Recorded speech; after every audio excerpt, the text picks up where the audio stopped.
Banyak orang bilang rel kereta api itu simbol kemajuan. Tapi bagi sejarah Indonesia, rel-rel ini seringkali menjadi saksi bisu luka yang tidak terlihat.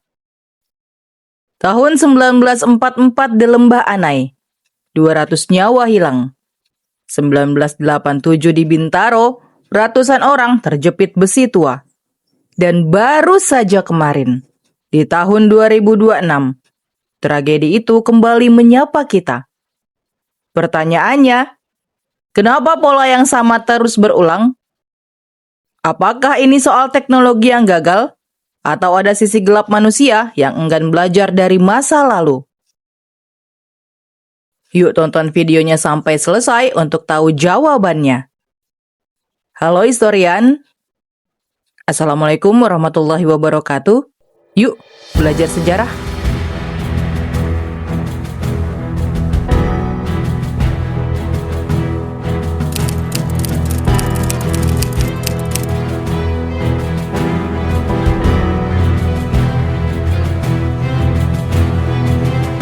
Sejarah awal kereta api di Indonesia tidak bisa dilepaskan dari masa kolonial.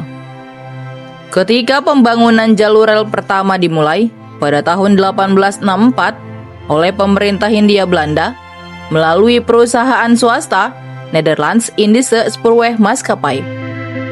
Proyek ini dipelopori oleh Gubernur Jenderal Ludolf en Jan Wildschloot van de Bijl dengan jalur pertama yang menghubungkan Semarang ke Tanggung di Jawa Tengah, yang resmi dibuka pada tahun 1867. Tujuan utamanya bukan untuk mobilitas rakyat, melainkan untuk mempercepat pengangkutan hasil bumi, seperti gula, kopi, dan hasil perkebunan ke pelabuhan. Seiring waktu, jaringan rel berkembang pesat ke berbagai wilayah di Jawa dan Sumatera, menjadikan kereta api sebagai tulang punggung transportasi kolonial. Namun di balik kemajuan itu tersimpan sisi gelap, yaitu pembangunan dilakukan dengan kerja paksa dan mengabaikan keselamatan pekerja maupun penumpang. Bahkan setelah Indonesia merdeka pada tahun 1945, sistem perkereta-apian ini diwarisi dan terus dikembangkan hingga menjadi bagian penting dari transportasi nasional.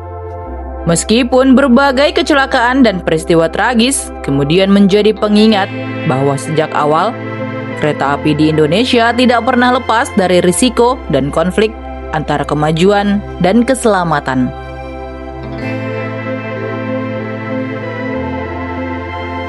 Tragedi paling awal dan paling mematikan terjadi pada tahun 1944 dalam kecelakaan kereta Padang Panjang di kawasan Lembah Anai, Sumatera Barat. Jalur ini memang dikenal berbahaya karena menurun curam dan penuh tikungan tajam. Dalam insiden ini, sistem pengereman gagal berfungsi saat kereta melintas di jalur menurun, menyebabkan kereta melaju tidak terkendali hingga keluar rel. Sekitar 200 orang tewas, menjadikannya kecelakaan kereta paling mematikan dalam sejarah Indonesia. Sisi gelapnya, jalur ini sejak awal dibangun pada masa kolonial bukan untuk keselamatan penumpang, melainkan untuk kepentingan ekonomi, yaitu mengangkut hasil tambang dan komoditas. Faktor keselamatan menjadi prioritas kedua.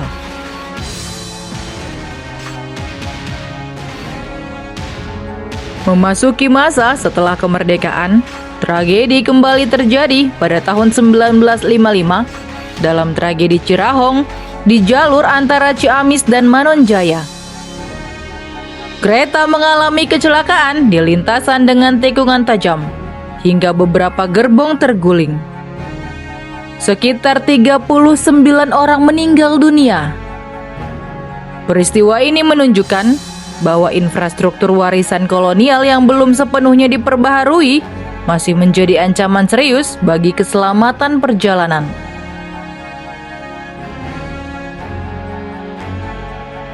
Namun, Kecelakaan yang menunjukkan sisi gelap sistem terjadi pada tahun 1968 dalam tragedi Ratu Jaya. Dua kereta bertabrakan akibat kesalahan komunikasi dalam pengaturan perjalanan. Lebih dari 100 orang tewas. Ini menjadi bukti bahwa bukan hanya rel atau mesin yang berbahaya, tapi juga sistem koordinasi manusia yang lemah. Kesalahan kecil dalam komunikasi bisa berubah menjadi bencana besar. Memasuki era modern, tragedi paling membekas terjadi pada tahun 1987 dalam tragedi Bintaro 1. Dua kereta bertabrakan di Pondok Betung, Jakarta Selatan, akibat kesalahan manusia dalam sistem persinyalan.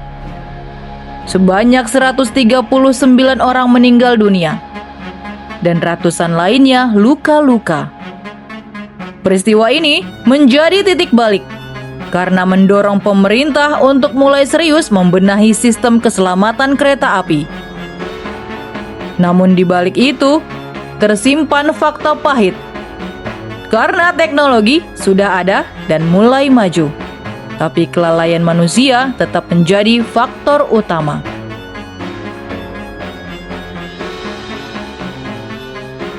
Memasuki tahun 2000-an, ketika teknologi seharusnya sudah lebih maju, kecelakaan masih terus terjadi.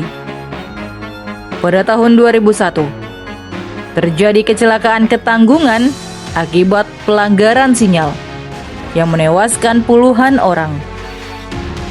Kemudian pada tahun 2006, tabrakan kereta api Kertajaya kembali menunjukkan masalah yang sama, yaitu kesalahan pengaturan jalur dan sinyal.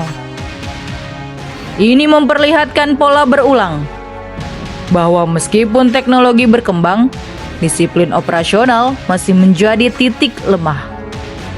Tragedi besar kembali terjadi pada tahun 2010 dalam tabrakan Petarukan. Ketika KA Argo Bromo Anggrek menabrak KA Senja Utama yang sedang berhenti di stasiun Petarukan. Penyebabnya adalah pelanggaran sinyal. Sebanyak 36 orang tewas. Ini menjadi salah satu kecelakaan terbesar di era modern dan menunjukkan bahwa sistem peringatan masih bisa diabaikan oleh faktor manusia.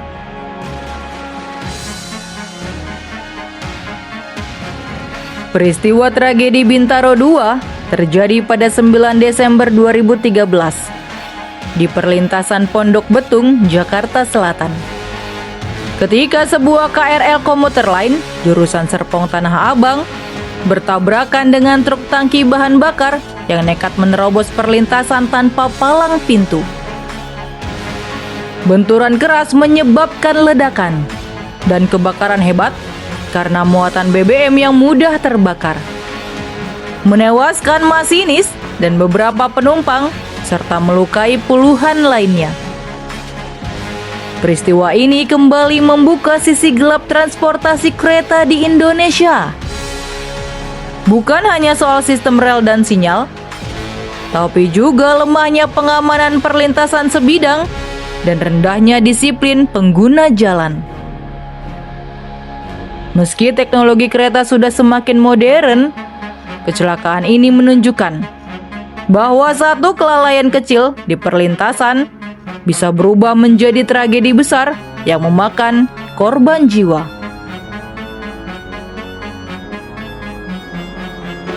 Dan bahkan hingga hari ini, tragedi itu belum berhenti. Pada 27 April 2026, terjadi kecelakaan antara KRL komuter lain dan kereta api jarak jauh di Bekasi Timur dalam kecelakaan kereta Bekasi 2026. Peristiwa ini kembali membuka mata publik bahwa keselamatan transportasi rel masih menjadi pekerjaan besar.